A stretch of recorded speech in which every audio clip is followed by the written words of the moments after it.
Before we start anything, let's think about how we can solve this question. First of all, we need to write this function in a simple form. So, we can express this function as a product.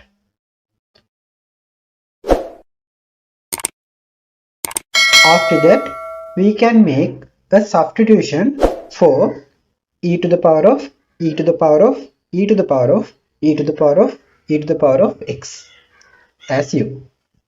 Then using this substitution and the differentiation value of it, we can solve the question.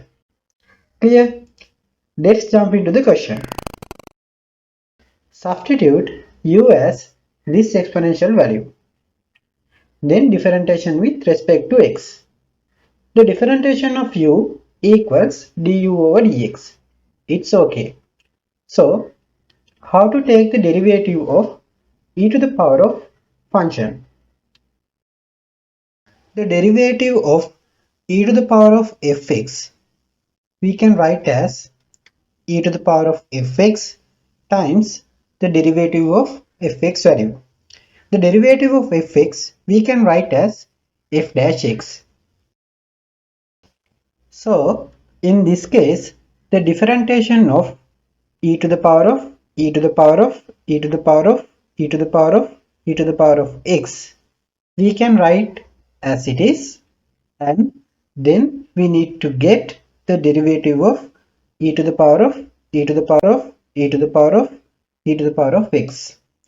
It's also we can write as e to the power of e to the power of e to the power of e to the power of x.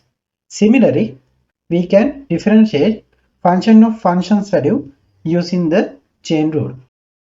After that, we can cross multiply denominator value dx and we can subject dx value.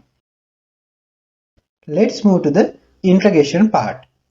Instead of dx value, we can substitute du over these exponential function products. After that, we can cancel out numerator value and denominator value. Now we have integral 1. Integral 1 equals u.